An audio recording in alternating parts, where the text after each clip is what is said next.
Bonjour, c'est Gérard Bacosta, ingénieur en sécurité informatique, option management de la sécurité du système d'information et sysadmin au niveau de IT for Life. Donc moi, je m'occupe de tout ce qui est infra par rapport à nos clients qui sont des ONG, entreprises sociales et associations, où on permet de faire l'étude, le déploiement et la suivi de leur système d'information. Maintenant, par rapport à ce projet-là qui nous lie, à savoir le numérique responsable, moi je m'occupe de la partie reconditionnement PC. Donc l'idée c'est d'identifier les PC, de voir si ces PC sont utilisables et de proposer des solutions pour les rendre encore plus utilisables ou de les recycler. Et durant la partie recyclage, il faut les trier, il faut regarder en fait ce dont on a besoin et ce dont on doit amener pour pouvoir recycler et changer. Donc c'est ça en gros ma mission au sein de IT for Life. Donc vous avez deux options, souder, mais si vous soudez, sachant que la machine elle est lourde, ça peut encore le casser. Donc le conseil pour ça, ça fonctionne, il faut le changer sur la totalité. Donc je peux te donner deux numéros de personnes qui sont à Dakar, qui peuvent te trouver des carcasses comme ça, et qui peuvent le changer. Ou bien qui peuvent t'envoyer le carcasse une fois que vous êtes tombé d'accord, et de trouver ici un réparateur qui va ouvrir, qui va se mettre.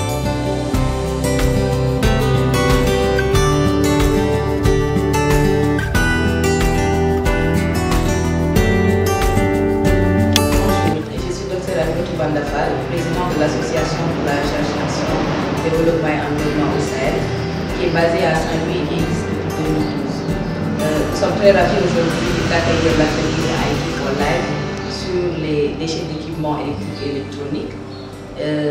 Une belle opportunité pour Arades qui fait de l'économie circulaire depuis 5 ans maintenant dans le cadre de son programme d'entrepreneuriat vert et des technologies climatiques.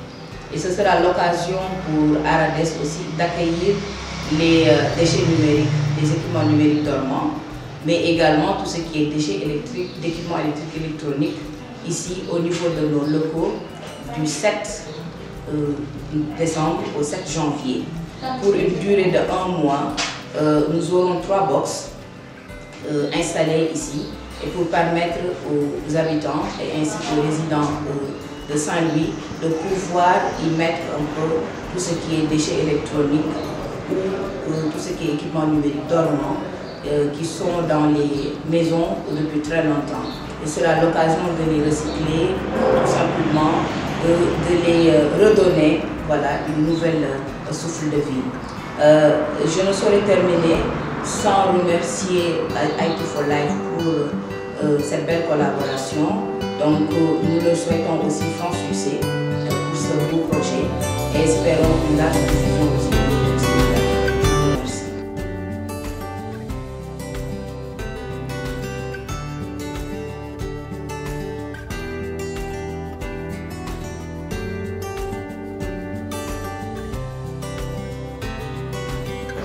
Bonjour, je m'appelle Marion Schroeffenegger, je suis responsable de tout ce qui est partenariat et impact chez IT for Life depuis plus de 5 ans maintenant.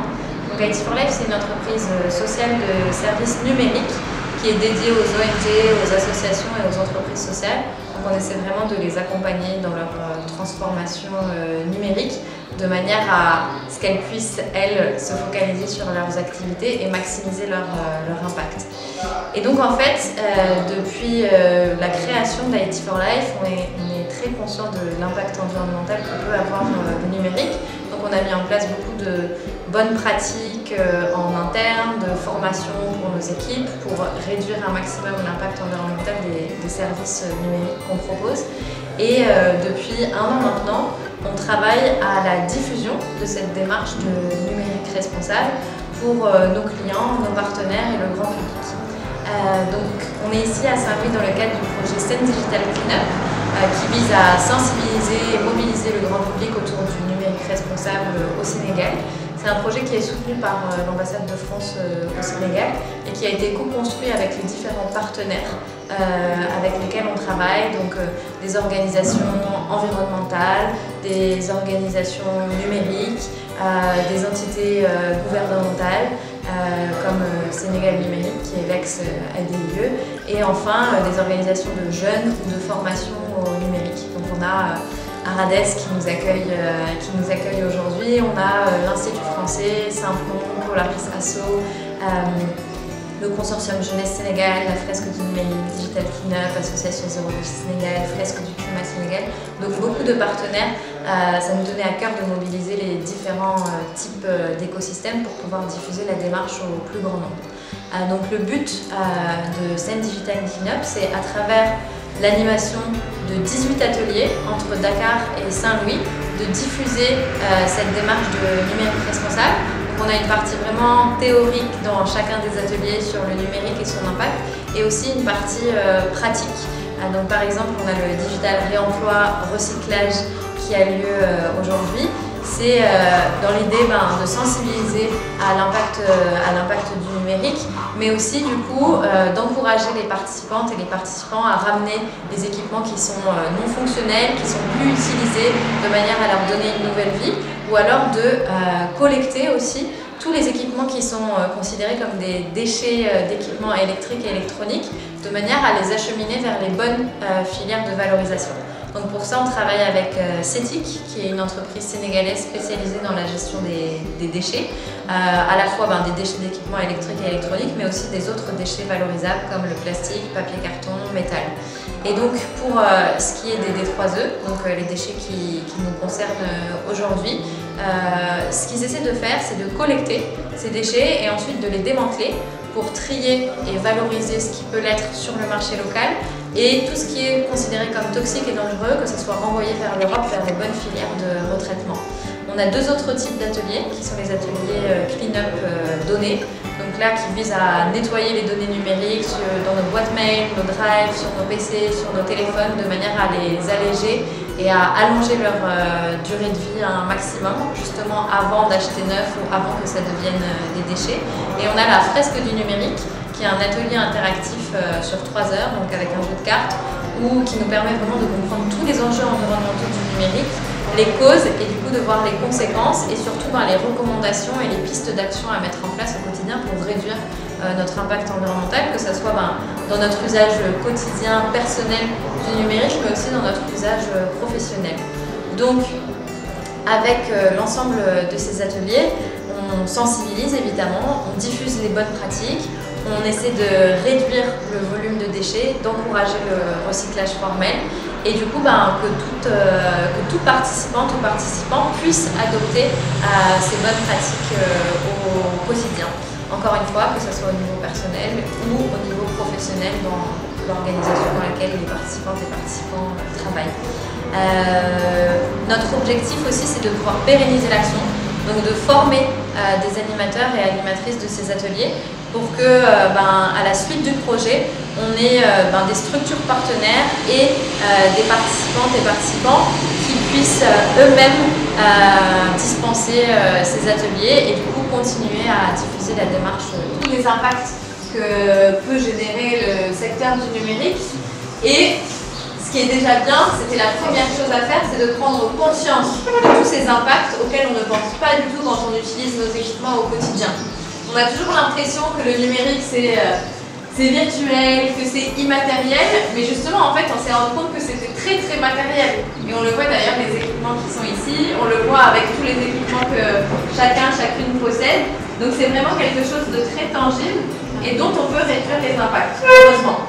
Et c'est justement l'idée du numérique responsable, c'est pas de dire en fait qu'on va plus du tout utiliser le numérique. Parce qu'en fait on a bien conscience aujourd'hui que dans nos vies personnelles, professionnelles, on a besoin de ces outils et ces outils en quelque sorte ont aussi emmené des impacts positifs. C'est juste qu'il faut qu'on utilise le numérique de manière plus raisonnée, plus raisonnable et en fait qu'on réduise l'empreinte écologique et sociale de toutes les technologies de l'information et de la communication. Donc notre objectif ici avec le numérique responsable, ça va être de concilier cette transition numérique avec la transition environnementale. Et donc c'est là que nous, IT4Life, on essaie d'agir justement en étant une entreprise de services numériques consciente des impacts qu'engendre le numérique. Pour nous, c'est très important d'accompagner la population et les organisations à faire cette transition, à adopter cette démarche de numérique responsable, Donc la première chose, c'est évidemment de sensibiliser avec ce type d'atelier comme on est en train de faire ce matin, mais c'est aussi d'accompagner, de diffuser les bonnes pratiques. Donc on va accompagner les départements informatiques à avoir des politiques qui soient plus respectueuses de l'environnement. Donc par exemple, quand on achète du matériel, investir dans du matériel de qualité, mettre en place des critères environnementaux à respecter, avoir des politiques de stockage de données pour qu'il y ait de moins en moins de données qui soient stockées, donc qu'il y ait de moins de demandes de capacité de stockage et de consommation d'énergie qui soient là.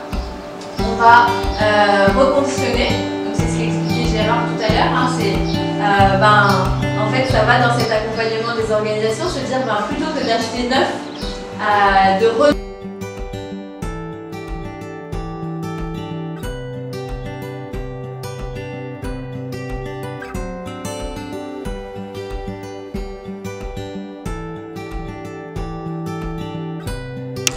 Bonjour, je m'appelle Abiba Toussaint Lebane, étudiante en communication, Master 2 à l'IGP.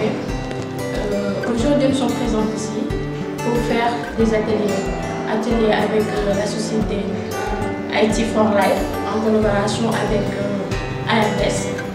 Ici, aujourd'hui, nous avons fait des ateliers concernant les data centers, les stockages de données que nous faisons avec nos appareils que nous utilisons, que ce soit nos appareils électroniques ou bien nos appareils numériques.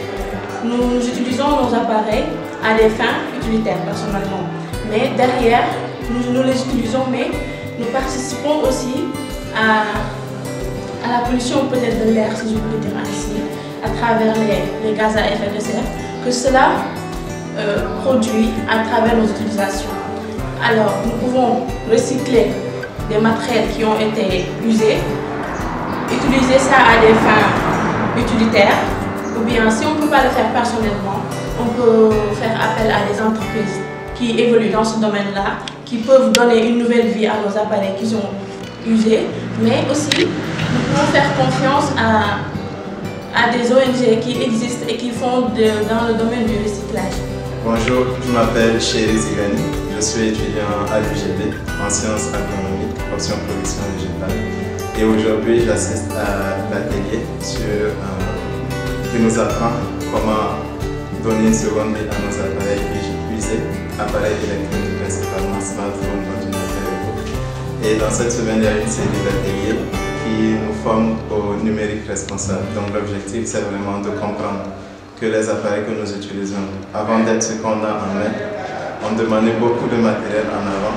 Ça a eu un impact fort en termes de production de gaz à effet de serre, que pendant que nous utilisons, ça produit le gaz à effet de serre. Et après l'utilisation, ça va continuer d'en produire. Ça sera des déchets qu'il faut gérer.